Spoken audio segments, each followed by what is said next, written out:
Hey guys, and welcome back to the channel. So today I'm going to talk about what is the perfect barrel length.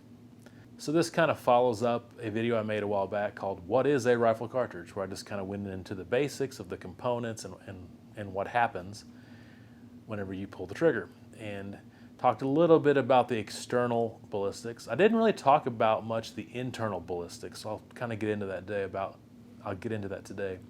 about what actually happens in the barrel and the chamber. But more specifically, I want to answer the question, what is the perfect, barrel length? Now, this is not clickbait. The obvious answer is it depends on a lot of things, and I'll get into that. But I actually think there's an objective answer, and I'll give you that objective answer here in a minute. But then it obviously leads into a subjective, depends on a lot of factors. So I will get to that. But let's just talk about what's actually happening in the barrel, okay? And then I'm going to talk about the velocity and how that corresponds to the barrel. And I'm going to show you a few charts that I made for that, and I'll be right back in a second. All right, welcome to my very crude drawings. So that is the chamber. Got the rifle cartridge in there, going down the barrel. All right. Here in a second, we're going to talk about the levels of friction and the levels of pressure and at what point in the inches of the barrel. Just so we're fully aware of what's happening here. Primer pin goes in there, hits the cup, hits the anvil, priming compound ignites, detonation happens, shooting through the flash hole into the powder column, igniting the powder column, creating our explosion, our controlled explosion. Now, there is a little bit of play in the chamber. There has to be just a little bit. It wouldn't go in, it would be so tight.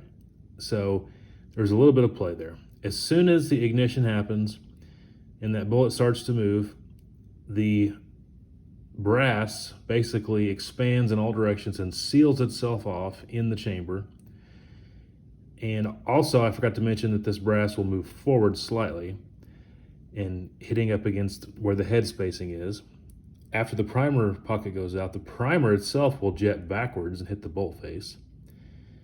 After the bullet starts to move forward and the brass expands and seals itself off, it will actually slide backward too, a slight amount, kind of reuniting with the primer and making it flush again. I'm not saying the primer ever came out, but it definitely tried to come out. But now that the brass itself will slide back a very small amount, it'll kind of become flush again. Now,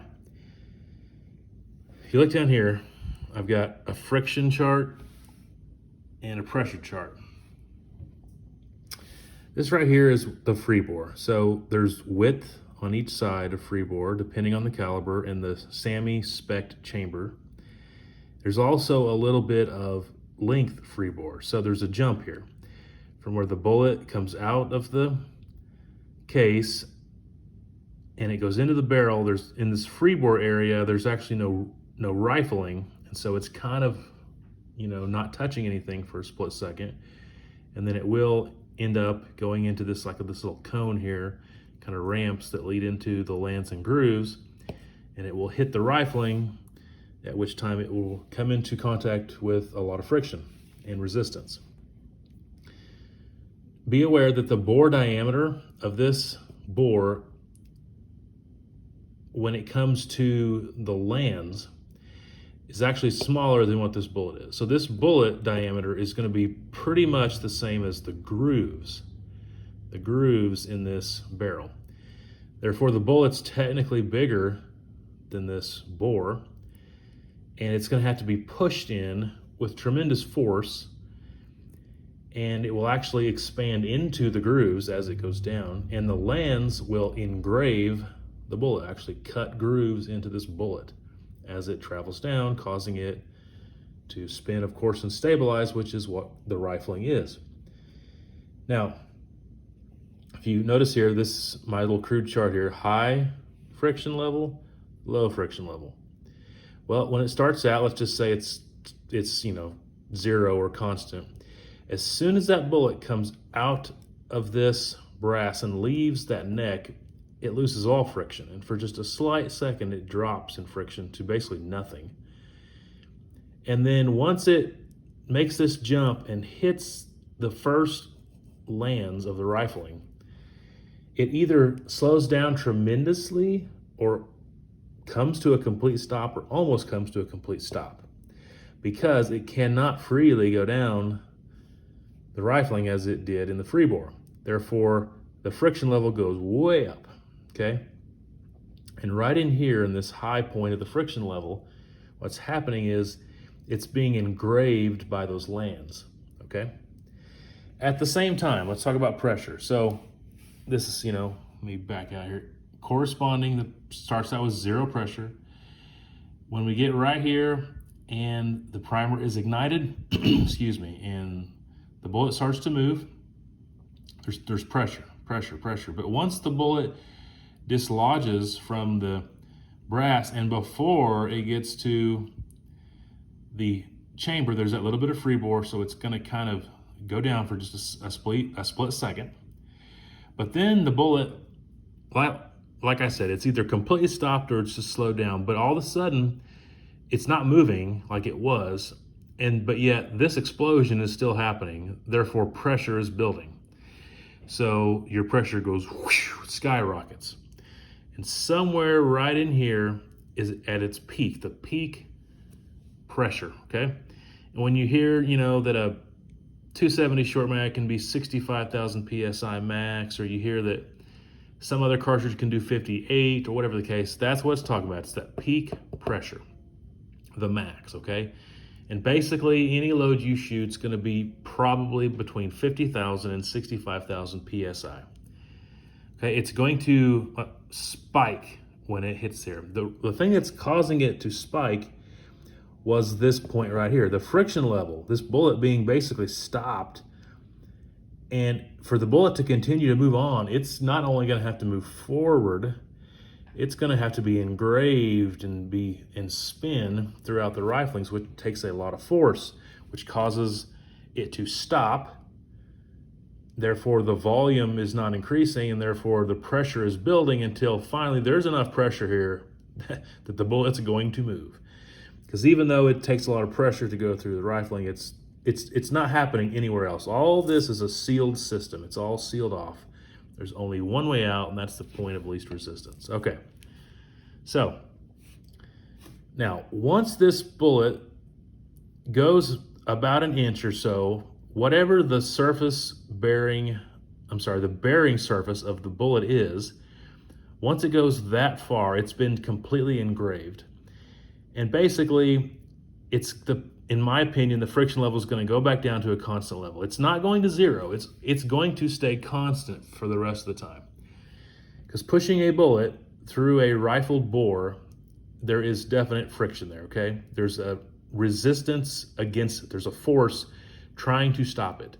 But in this little gap here, it got engraved, and now it kind of has its own grooves in the bullet. Therefore, it's traveling easier than it was right here. So once it's been engraved anywhere from 1 inch to probably 3 inches after it left the chamber, the pressure will start to go down and the friction level will remain constant the rest of the way. You say, why is the pressure going down? Because the bullet hasn't left the chamber. Let me show you something else. Here we have pressure, velocity, and volume. Okay, and these are just inches. I only go from 1 inch to 5 inch, but that kind of will show you how they correspond, okay?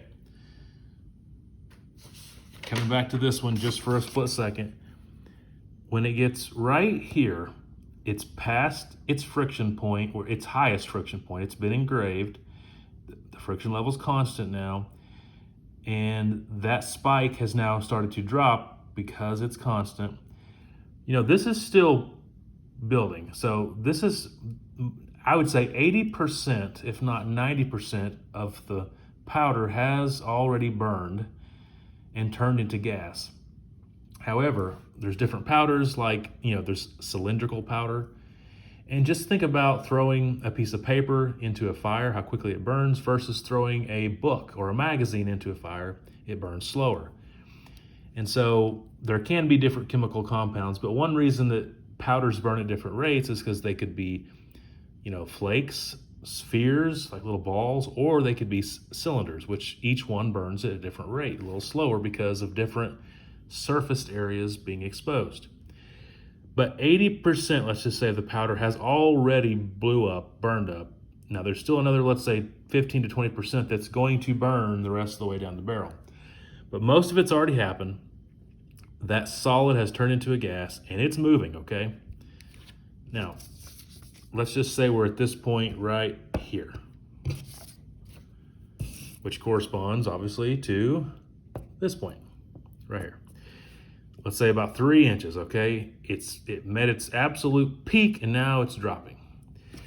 The reason it's dropping, at that same point, the volume started to go up, up, up, up. What do I mean by volume? So to begin with, the volume was just what was in here, okay? But as this bullet moves, the volume becomes what was in here and however much room is in this barrel. And the further this bullet goes down, the more volume that you're talking about. So this pressure is being contained in a bigger and bigger area. And just like when pressure seeps out of something, the PSI goes down. So as your volume of your bigger area is getting bigger, the pressure is less, okay? So that's simply what's going on here. So let me pan out here. Your pressure goes up, and then your pressure just goes down steadily the rest of the way out the barrel. And your volume, at the point where the bullet starts to go down the barrel and down the rifling, the volume goes up, up, up, up, up. So as volume increases, pressure decreases. Now there will be a point, let's say right here, well, somewhere in there, maybe 3 to 5 inches, maybe 10 inches, something like that, where they equalize. Like the amount of volume is equal to the amount of pressure, okay? Actually, that would be here. So at that point, I'll say about 3 inches, your volume and your pressure level have equaled out, okay? At that point, you're never gonna have any more pressure. You're only gonna have less pressure and you're only gonna have more volume, okay? Does that mean that your bullet will start slowing down from 3 inches on? No, it will not. So let's look at how velocity compares. So at this same place, at 3 inches, when your pressure is at its highest, let's say your velocity is right here, okay? Your velocity is not stopping. It's gonna continue to rise at a pretty fast pace within the first, let's say 5 inches. And then, it's gonna just continue all the way until the very end. So your velocity doesn't slow down, but your pressure does. Well, why is that happening? Okay. Same exact thing again. We got our pressure starting at 1 inch all the way to, let's say, focus, 28 inches. Okay, so from 1 to 28 inches, we got our little pressure spike, right? This is about 3 inches. And from 3 inches all the way down to 28, it's just slowly going down. We have force, and this force is the expanding gases caused from the burning powders. Okay, so how does that correspond? So when we get to our spike in pressure at 3 inches, because of our bullet hitting the rifling and have to be pushed through the grooves and being engraved, we're obviously also having a tremendous jump in force, right? But that force has to go somewhere. So even though our volume is increasing and our pressure is going down, all that gas is still in there and it's got to go somewhere, okay? And that gas, that explosion that's happened where the solids was turned into gas, that still is in there and it still has to go somewhere and is now pushing the bullet. So it doesn't ever go down. So don't think that your force follows the pressure down. It does not. Your force has got to escape. So it's going to continue to go up. And if you notice, just like in the velocity I showed you, the velocity is going to continue to go up because your force is continuing to go up. Now you might say, well, how is the force and the velocity continuing to increase if your pressure is decreasing because of your volume increase. How's that happening? The thing you got to realize is even though it's decreasing, there's still a lot of pressure here, okay? A lot of pressure. Even to here, there's still pressure, okay? And you're not going to see this level off until there is zero pressure, okay? Now, will that happen? Oh yeah, it is going to happen. Your pressure is going to get to zero, you know, depending on how long your barrel is, around the point of the bullet coming out of your barrel. That doesn't mean that you're going to ever lose force. This has got to get out. This force has got to escape, and it's going to escape, and it's going to push your bullet at a crazy speed no matter how short that your barrel is. It's going to be very fast, okay? But as far as it increasing, it will increase once the pressure is completely gone. I want to show you an example of a 243 Winchester here. Now, there's my crude barrel. It's a 40-inch barrel, okay? No one's shooting a 40-inch barrel, but this is just for the sake of explaining something. Down here is a chart of velocity. Down here at the bottom, you have zero or super low velocity. Down here at the top, you got high velocity. So, you know, what we just showed happens. You pull the trigger, bullet starts to go down here. Your pressure spikes, your velocity starts to really climb. Between 1 and 10 inches, your velocity is going up, up, up, up. Between 10 and 20 inches, or, you know, 12 and 20 inches, it's still going up. But it may be not at the same pace, because that pressure is not as you know, peaked as it was, but it's still going up. Let's say around 2022, it's still going up all the way to maybe 26, 28, sorry. But if you've noticed, it's decreased again. So it's never stopped going up, but it had a tremendous spike. Come on. It had a tremendous spike, and then it went up, you know, still gradually, but not as quickly. And then it still went up, but even less quickly. But then there's going to come a point where it's actually going to start going down. And if you did have a 40-inch barrel, I'm telling you that your muzzle velocity will be lower at 40 inches than it would be at, say, 28 inches. There is a channel, I believe it's Mark and Sam After Work, and he talks about this. He had a 31-inch 243 custom barrel that he was using for long-range target, and it had a certain muzzle velocity. He wasn't really getting good performance out of it, you know, good group, so he cut it down to 26 inches, and his muzzle velocity increased by 50 feet per second. So that should tell you that there is a point. So this is diminishing returns, right? It's going up tremendously, then it starts to slow down. But eventually, you're going to get a point where it's losing velocity. Well, how is it losing velocity? Forget about the friction. So that friction is constant.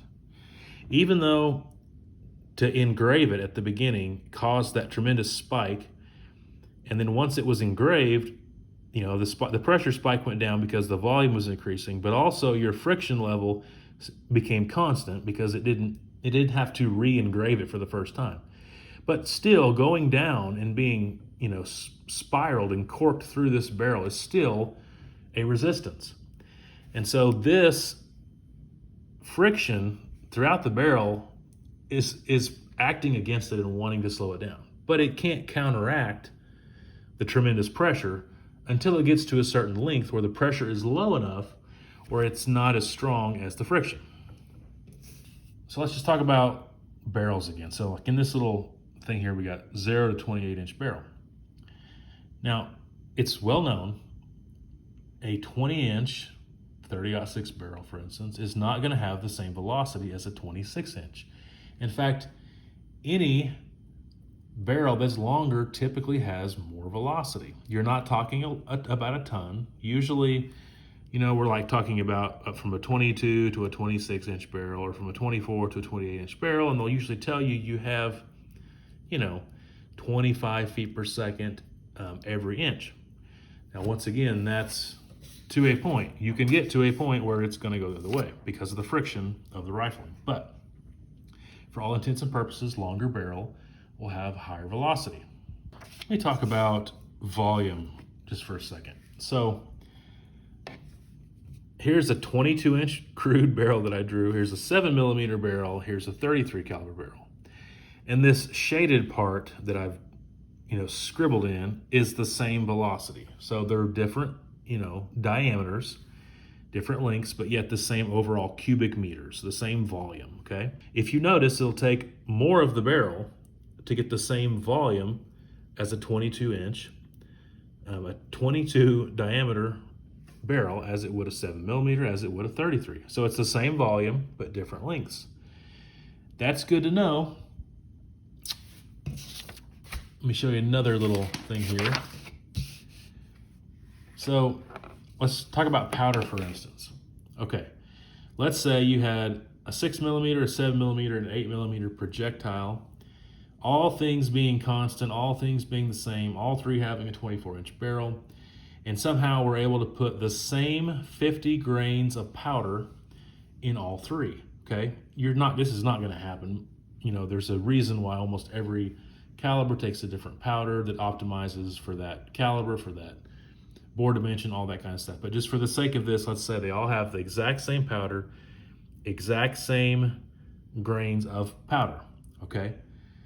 How many inches of the barrel is it gonna take to burn that powder? Now remember, we said in the chamber itself is gonna be burned, 80-85% of the powder. It's happening the first few inches, but yes, there is some powder that's still coming down the barrel, okay? Well, in an 8mm barrel, it's gonna take maybe half the barrel to burn up that 50 grains. That's just an example. That might not be the case, but just as an example. And then in a 7mm, 50 grains might take up 3/4 of it. Maybe in a 6mm, that same 50 grains of the same powder might take up the entire barrel. Okay, but it's because it's the same volume. That's the same amount of volume. So this brings up, the consideration of something being overbore. Let's say you have a 243 and you have a 338 Federal. They both are based on the same case. Let's say all things being constant and equal, again, you put the exact same powder and the same weight and you fire them both, okay? Same weight of grains of powder. You fire them both. Well, the 243 is overbore compared to the 338. It simply means you got the same amount of fire, the same amount of hot gases flowing, but yet in a much smaller hole. What does that matter? Well, there's a lot less volume, right? There's way less volume in here than is in here. Even though they're 24-inch barrels, one has a lot more volume. Therefore, one has a lot more surface area.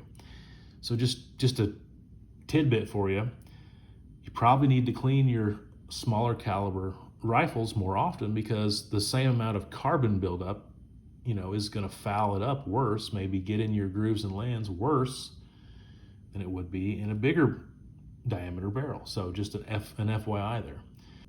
In the right circumstance, you might need a little bit longer barrel in a more overbore cartridge to burn all the powder, possibly, just potentially speaking. What would happen if the barrel was cut off like right here?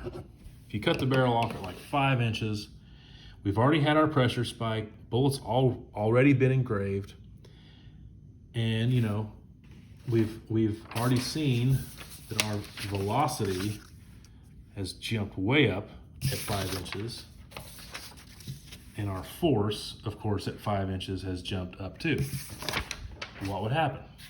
First of all, that pressure spike is plenty to get that bullet, that pressure spike hit the bullet really hard. Okay, and once again, that's a big part of your velocity, and your force is coming just from that. So if the barrel was 5 inches, I'm telling you, the bullet's still coming out. That gas has to escape somewhere. Bullet's still coming out really fast, okay? But the whole point of the longer barrel is to gain accuracy. Now, once again, so let's just think about this here.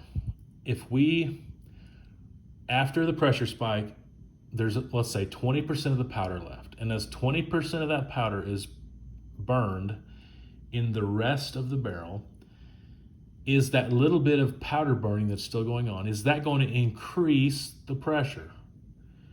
Well, it's going to add to it, but is the pressure going up? No, the pressure is going down. There's nothing you can do to stop that. You're never going to see the pressure that you did at 3 inches that you are anymore, okay? Because the friction level has went down, volume is increasing, and therefore the spike is over, okay? But this is critically important. This is obviously very important for the safety of your gun, but this is extremely important on the performance, okay? And especially this last little bit. Every little bit of powder that's still being burned as you go down through that barrel is adding to this force. Once again, the force never goes down, but every little bit is adding to the force, okay? As long as you don't get so far down the barrel that the friction of the rifling has just flat out reversed the pressure. Once again, it'll never go down. You're never going to see this go down. It's just not going to happen. But it could level off, okay? But your velocity will go down, though your force is not going down. So once again, those expanding gases have to leave. Your force is not going to ever diminish. The pressure is diminished because there's more volume in there. Okay, your velocity eventually will diminish because it's slowing down, but those gases have to get out. So your force is not going to diminish, okay? But to continue to build on that force that's already been established, you need the rest of that barrel. The rest of that barrel is crucial to eking out, to squeezing out all that's left, okay? Because, you know, I'm not sure how long, like it could even be, the bullet might even be here and you still might be burning some powder from in there, but definitely some powder is finding its way in the barrel and it's still being burned up. But the biggest reason that the longer barrel helps with velocity is time, okay? So this force, okay, is pushing on your bullet, okay? And it's not gonna ever go down. It might level off. It's got to escape, okay? And it's pushing on your bullet. And the longer that push is happening, as long as it's not too long where your velocity lowers, the more time you have, typically, the more time for that force to raise your velocity. So two things are happening. One, the force that was started, and the longer that force is applied to the back of your bullet, the higher your velocity is going to go within reasonable barrel lengths. And more of that powder is being burned up, what's left of it, to, you know, hold what little bit of pressure you have. So this pressure is not a result of that little bit of powder, that 20%. This is just pressure going down. Let's just say 100% of the powder was burned up. And right here at that peak, there is zero chance of any powder whatsoever burning at all from here on out. There's no chance whatsoever. This would still go down, but it would just go down a little quicker, okay? So the time in the barrel that the forces are applying the pressure against your bullet and the last little bit of powder being burned is the two reasons why your velocity continues to increase with a longer barrel. Okay, so hopefully that's interesting. I love to look at this kind of stuff and see, you know, well, the pressure has spiked and it's going down. How is the velocity still going up? Or how can inches on a barrel being cut off or added to, how can that add velocity or take velocity away? So I think it's pretty interesting. So that should answer the question on what's actually happening in a barrel and also where your velocity comes from, okay? The other question is accuracy. So can a barrel length dictate how accurate it is? Yes and no. Years ago, before we had, you know, modern day scopes and rangefinders and ballistic calculators, I would say definitely so, because your sight radius, a longer sight radius from your rear sight to your front sight definitely helps when you don't have a scope. You know, if you don't know the range that you're shooting and you're just knowing a few factors like maximum point blank range, and getting the flattest shooting cartridge imaginable really helps. So maybe you want a 28-inch barrel versus a 22-inch barrel. But as far as accuracy, just having less of a drop, I guess, would be an accurate part, having the sight radius. However, I think a longer barrel potentially can have more of an effect on decreasing accuracy, potentially, okay? So I'm sure you guys have watched YouTube videos where a gun, a rifle was shot in slow motion, and you know that there's harmonics. There's a lot of vibration happening, okay? The more rigid the barrel is, and generally the shorter the barrel is, it's less violent on the vibration. But there's a lot of vibration happening, and in fact, the vibration transfers into you, and you vibrate a little bit as you're being kicked by the recoil. And so having a shorter, more rigid barrel potentially could reduce the harmonics and make it easier to find that right node. A longer barrel, specifically a thinner, longer barrel, it's got, it's like a wet noodle. It's really moving around on you. And now you can still find the right node and you can still tune it in to where it shoots accurately, but there's more of a potential of issues there. So generally speaking, if you're going to have a super long barrel, it's got to be ultra rigid. So you look at these custom guns that people are shooting in competition. Yeah, they're 30 inches sometimes, but man, they're that big because they have to be super rigid to avoid the harmonic disturbance that's going to cause and try to be more consistent. So just in off-the-shelf guns, I would say it's more of a potential to be a little bit more accurate with a shorter barrel versus a really long barrel, but many other factors are involved. Here's another thing to think about. The longer the barrel, the more time that bullet is in the barrel. We've talked about some reasons that could be good for velocity and for different things, but potentially on a really long barrel, like, 36-inch barrel, maybe before that bullet exits the muzzle, maybe it's had enough time for recoil to start. The recoil that you feel has actually already started, therefore the gun itself is completely moving, not just the harmonic vibration of the gun, but actually the whole gun moving back into your shoulder. The recoil has potentially started. So it just seems like there's less variables when your barrel is shorter and when your barrel is more rigid. So the accuracy thing is maybe shorter is better, depending on a lot of factors, but not too short.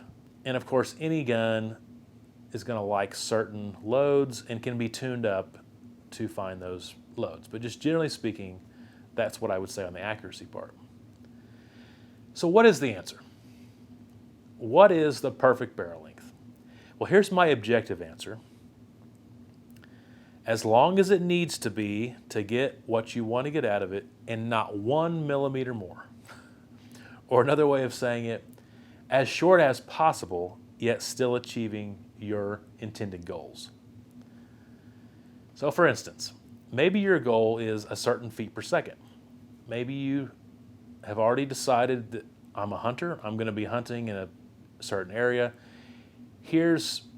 I'm expecting 200 to 350 yard shots, and I already know the type of bullet I'm going to be using. Maybe it's a monolithic bullet, and I know that it will not expand appropriately or the way it was designed for under a certain feet per second. Or maybe you say, I don't think the bullet I'm going to be using will have the effect of energy at a certain distance to be as lethal on the terminal ballistics on a given animal, and therefore I need a certain muzzle velocity to achieve what I want to achieve.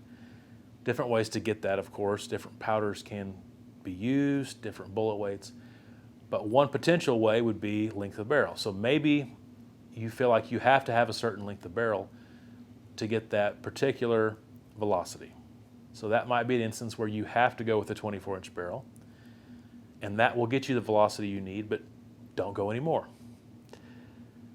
Maybe you're going to be hunting and you say, I know for a fact I'm going to be hiking 25 miles into this place and 25 miles out, and I just don't want to have a heavy rifle. And so, but you don't want to give up a certain amount. So maybe your goal is just to have a lighter weight rifle. So, go as short as you can possibly go, but yet know what you want. So, or maybe you say, I have to have a suppressor, or I really want a suppressor or a muzzle brake on it. Therefore, I'm willing to sacrifice the performance to get it. So, okay. But whatever it is that you're looking for, go with as long as you possibly need it, but not any longer. So that's my official answer. As short as possible, yet still achieving the goals that you've set out. But the subjective answer is it's whatever you want. It's whatever fits your application. It's whatever fits your type of shooting, whether it's long-range shooting. Maybe you're like Mark and Sam after work on that one channel, and you are shooting a 243 at super long ranges in competition, and you realize anything under 26, you're losing a little bit, but anything over 26 inches, you're actually gaining nothing. So, the answer is 26 inches. But maybe you're a hunter and it's totally different. Maybe you're in PRS. So whatever your application is, whatever kind of rifle it is, whatever kind of caliber it is, bore diameter, cartridge, all those things, are we talking like a 300 Win Mag here with 90 grains of powder? We talking a 22-250 here with 40 grains of powder. That could determine how much barrel length that you think you need to burn the majority of that powder up. So there's obviously so many variables, and it's going to depend on a lot of stuff. But my official answer is the perfect rifle barrel is as short as possible, but still meeting the needs that you have. Hopefully this has been interesting to you. I'm sure I've messed up on a few things. I'm sure I've said a few things wrong. I'm not a ballistician. Please correct me. I would love to know what I said wrong. But had a fun time talking about it. I had a fun time doing the research. And until next time, take care.